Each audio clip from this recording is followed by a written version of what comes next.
I spent almost $10,000 to attend Eddie Maalouf and Ashton Shanks' Agency Founders event in Alvarez, Georgia to network with multimillionaire agency owners. While I was there, I asked a bunch of them what they thought the best agency to start in 2024 was for newbies. It's about 7:30 in the morning. I am in Alvarez, Georgia. I am here for the Agency Founders event. And what's the best agency to start in 2024? I honestly believe there's so much momentum behind Amazon. Today is the first day, which is VIP day, and supposedly we are going to raise ungoverned go-karts.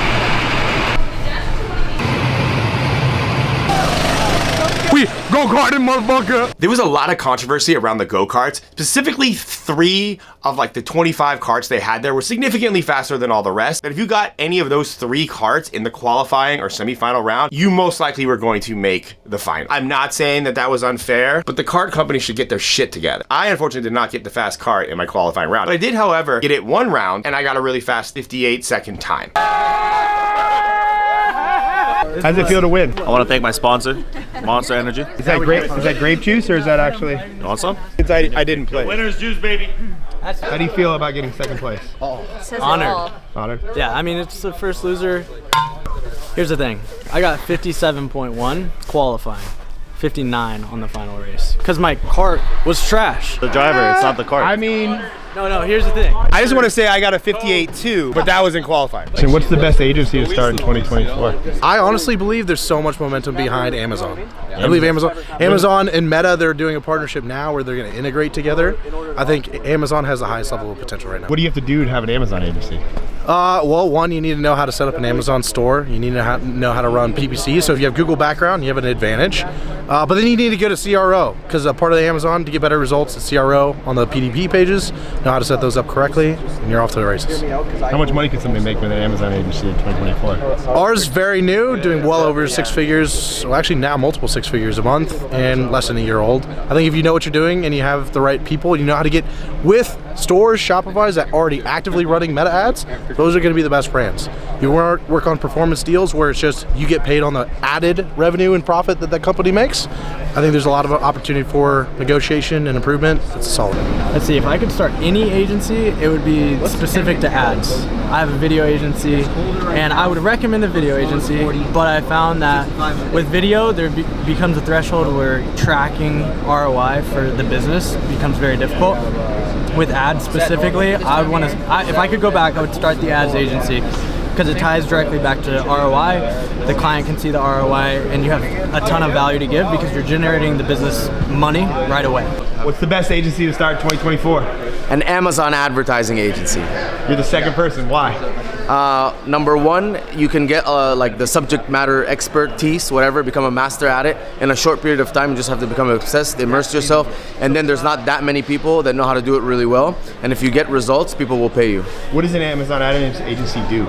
Basically, you're like an Amazon team, like brands who are selling on and off Amazon will hire you to run their Amazon account, and you can clearly show the results by the amount of revenue that you generate. Would you charge for something like that? Like $3K a month. I'm not gonna promise you anything, but I have like 5 more calls in the next 2 days, and they're all on the same offer. How you doing today, Grant? I'm living. What time did you get in last night? 2 a.m. It was really late. Yeah. Why was it so late? Because my fucking flight was 2 hours late. Where are we at? We're in Atlanta at Eddie Maalouf's event. Eddie and Ashton something. Shanks. Last name. Shanks. You excited? I'm pumped. I can't wait to see how poor I am. You paid a lot. Yeah, I paid a lot to be the poorest guy in this room, which is always a good thing. It's not wrong. Need you to go away, still going bad. Alright, we can pull the music down just a little bit unless you guys want me to dance, which I'm not really, honestly. Ryan was asking me, what should I do to make my videos better? But he's obviously really fucking good at making videos, so it's hard to give good advice. That being said, there's one thing that I would do slightly differently. So Ryan works with some of the best people in the world, like Grant Cardone, Brandon Carter, that's his last name, right? Yeah. Chris Crone, some big names. Modern Wisdom podcast, he's generated tens of millions of views, if not hundreds of millions of views. I told him just go and interview your clients and do full case study videos, both they turn into short form and long form. So maybe you film a podcast all around how you helped Grant Cardone go viral, and then you clip that up into short form content, and also you have the long form YouTube video.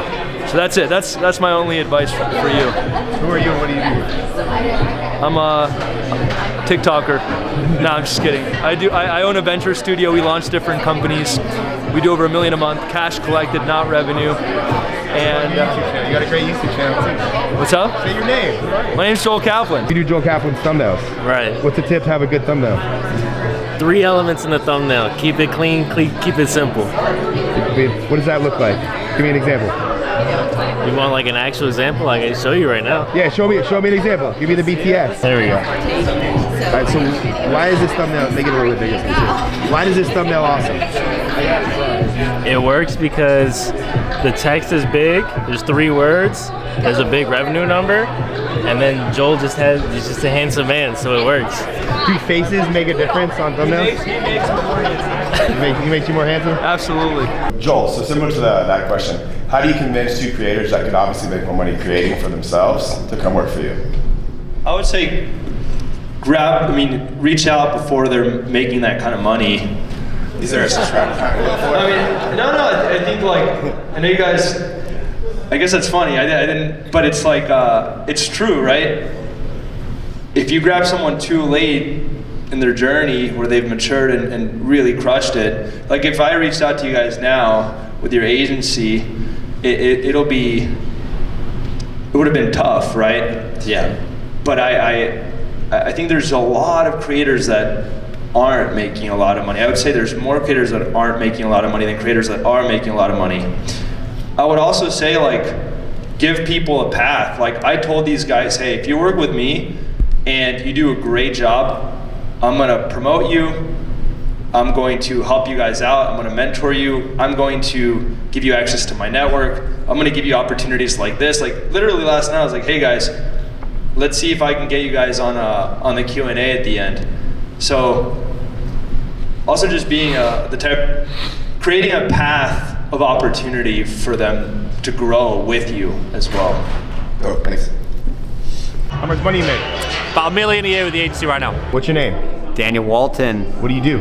Patient acquisition. I find patients for med spas and telemedicine clinics. Is that an agency? Yeah, digital marketing agency. How much money do you make per month? $100K. What do you charge and what do you do for them? Yeah, so our packages start between like $10,000 to $12,000. We have some clients paying $15,000, $20,000. So we do creator-driven campaigns. So we work with influencers and we do UGC ads for them, set up all their lead gen campaigns, build out landing pages, and we guarantee 50 patients for their practice. Do you think that's the best agency to start in 2024? No, very competitive. What's the easiest agency to start making money in 2024? Probably like a blue-collar service space, like HVAC, plumbing, painting, something where it's very easy. They aren't a very sophisticated buyer.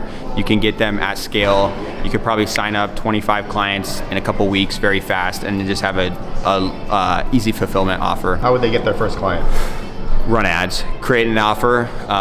What's the offer look like? Bang it out. So I guarantee you 10 jobs in 30 days, or we work for free. Write an ad for that, run it. You don't even actually need to film a video ad. I actually had somebody do this. They got ads, literally a static creative, guaranteed 10 listings, or it's free. Run that as Facebook, run it as a lead form, call the leads, you'll get booked appointments. How much money do you make every month? I closed a deal today for $3K, so I'm at $12K now. Nice. In what profit. Do you do? I help people go viral. Just like you, Ryan, I build personal brands, and I study the algorithm all day long, you know what I'm saying? How many followers do you have? I got about 2.8 million collectively on all platforms. What's your best advice to people that want to have 2 million followers on a platform? I would say my best advice is, first, when you start out, right, like you've heard the term probably quality over quantity, but I would say when you start out, it's about quantity over quality, and as you make more videos, then you can improve it as you go, right? Because if you always start out by perfecting the first video, you're never gonna get to actually getting followers and views. You just gotta do trial and error. You actually learn how to go viral, and then you can focus on quality over quantity. So how much money do you make from your TikTok account? Bro, my TikTok, like, 2,000-3,000. It's not that much. That's why I try to transition to like the business side of things, helping people go viral, and that's way more sustainable for me. Does you going viral help you make more money? Oh, absolutely, bro. Fuck yeah, you kidding me? Yeah, I'm like consulting people, so that definitely. Yeah, and of course I have like the case studies and everything to back it up. So. What's your most popular video, or what was your highest viewed video? It was 38 million views on YouTube Shorts. Yeah, that was crazy. What was in that video? Explain it to me. It was a street interview, and it was actually my idea. It was like I asked someone if they had a glow up or glow down, like on the street. But long story short, like the interview question was so original that even Barstool Sports posted me, and that like whole video became a trend on TikTok and went crazy viral. Co-founder of Bad AF. You guys have seen him. He's always around. Let me tell you that it's not that he's going to teach you how to add 200K in new recurring monthly revenue. That's exciting. It's not just that. It's the fact that last night you see his little girl on stage with him. It's you see a wife that stands beside him and supports him, and I can tell you there's no greater gift as a man than having a woman in your life that supports you and sees you for who you are and champions it. It's a gift. And to watch how he walks out leadership and watch to see how he walks with his team and how he has grown, not just as a leader in business, but as a man, as a husband, and a father. If you would stand on your feet with me, and if you would give the warmest, loudest agency founders welcome.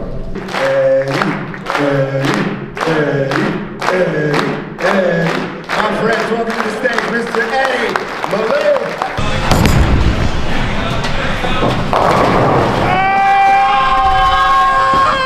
Oh, this is on camera? It's official, huh? Uh-huh. Hi, hey, my nuts are this big. I'm used to carrying this weight. It's light. Let's see it. Let's see how you swing those nuts. But the finger holes are a little too big for me, if you know what I'm saying. Oh yeah, you have that problem. You don't fit the hole. Well, I mean, you left two. Fuck! What car do you drive now? I have a 2019 Lamborghini Huracan. What do you do that you can afford a Lamborghini Huracan? I'm retired, actually. So what did you do that you can be retired at how old? I'm 38. So you retired at 38 and you drive a Lamborghini? I do. What the fuck did you do to be able to make that happen? Well, I worked in the auto industry for a while, for a very long while, bought the Lambo, and then decided to quit and retire so I could start a family. So if you had to start a business in 2024, what would it be? YouTube. What is your YouTube channel about?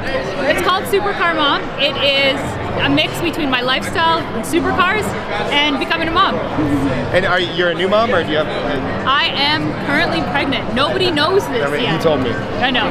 Nobody in this world knows this yet. Well, congratulations. Thank you. How are you gonna put a car seat in your Lamborghini Huracan? That is yet to be determined. However, we are looking at an Urus because I need a Lambo that fits a baby seat until the little ones are big enough to be in a little booster, and then we're gonna roll with them in the front seat. So kids tend to make messes. Don't care. So you don't care if a kid spills chocolate milk on your Lamborghini Urus? Let him puke and spill stuff everywhere. I need to do what you do. Well, how much money do you make every month? In what business? Whichever one makes the most money. Between $400,000 to $500,000. Nice. What do you do? Internal agency for a coaching company. What does that mean if I'm stupid? You look incredible. We are literally the agency that you would hire to do all your organic, personal brand content for social, but just for the founders of the coaching company. What do you think the best agency to start in 2024 is? Short form written content for social on Facebook and LinkedIn and Twitter. How would you start that? I would find a client who has a successful business but doesn't have a successful personal brand just yet, and tell them that without a lot of time from their end, you can create multiple pieces of content written across LinkedIn, X, and then you can use that same written for like video memes on Instagram, and then leverage that to grow their personal brand. How much would you charge for that? On the low end, 2,000. On the high end, 6 to 10. And how would you get your first client? On those platforms, on LinkedIn or on Twitter. People that are kind of mingling but don't know how to create content just yet, right? People that have probably been on podcasts, right? But they're good to be interviewed. They're very successful, but they just don't know the content game. And you're really smart with things like copywriting or just good creative. That's where I'd find them on the platforms that they want to grow on. So Mo, how much does your short form content agency make? On the high end, between $60,000 to $70,000 a month. Why'd you shut it down? I didn't shut it down. I made it internal, so I merged with another business. I just became a lot more self-aware of what I wanted. It's not an easy business. and I wanted to be exclusive to a small amount of clients. Usually in agency business, you require high volume of clients, and I was really keen on like making sure that quality control was still good, making sure that the client experience was good, and I realized that to scale, it'd have to become something more than I wanted to manage, and that's when I made that decision. What do you recommend to short form content agency owners now? Have a process. Honestly, like don't wing it. I think a lot of people out here are just editors and they make big, bold claims to people. You go in cold, outbound DM. I don't know who the fuck is teaching that right now, telling you it's like, annoying. It's the worst. It's the worst. You go in, you're like, yo, I see your profile. It looks like shit. I can make it better. First of all, you're shaming them. Yeah. You're How does that make you feel? It makes me feel like shit. Cause you got 150K. Yeah. Something like. How hard do you work for that following? Hard. Yeah. Your edits are clean. Yeah. Thank you. Nobody with a big following wants to hear that what's wrong with their edits. That's very true. That's go very fuck true. yourself if you do that. Have a process. So as you're learning the game, if you're early on, really just every time you finish a project, document the steps so you can then, when you hire somebody, you have kind of a sequential order for the things that you're doing. It'll save you a lot of time so you can allocate your time to business development, getting sales. And let me just back up here like 10 steps. You got to decide who you want to be, right? Like, do you want to be an editor? If so, then find a partner that can run the business. Do you want to be somebody that grows a business? Because at some point, if you start as an editor for short form content, there will be a point at a certain client capacity where you are no longer an editor, you're no longer a creative, you're no longer a writer, you're a business owner, business manager. Do you want that? Right? You got to make that decision with yourself. So, what's your Instagram so they can find you? Mo Isma, M-O-I-S-M-A-I. Yo, by the way, if you watch Ryan because you want to learn how to build an agency, you want to build how to be really good at short form editing, like me and him would have conversations at night about this when I was still building, and he was several steps ahead of me, and he was very, very humble, very, very abundant thinking, like never scarcity. So like listen to what he tells you and just fucking execute on it, because it'll limit the amount of time you have to spend in actually figuring out what you need to do, because he's been in the trenches, he's done it the hard way, he's figured out what not to do, and he's telling you what not to do. So just actually listen, and that's not some fluffy testimonial, that's a fact. So appreciate you, man. You got it. Thank you. The biggest mistake that agency owners are making in 2024 is thinking that they can, should, and have to do it all themselves. And that goes everywhere from running everything in your team, answering every client fire, every team question, all the way over to being the only person in your team playing with and figuring out AI. Guys, it doesn't just have to be you, and in fact, you're putting yourself at a competitive disadvantage if you're trying to do everything yourself. How much money should they be making if they need to hire an operator? If you're an agency owner and you're thinking about hiring an operator, you should be thinking about that between the 30K to 70K per month revenue range. Depending on how bad you are at operations, hire it sooner. I hope you enjoyed this vlog. Make sure you leave a comment, like, and subscribe, and I'll see you on the next one.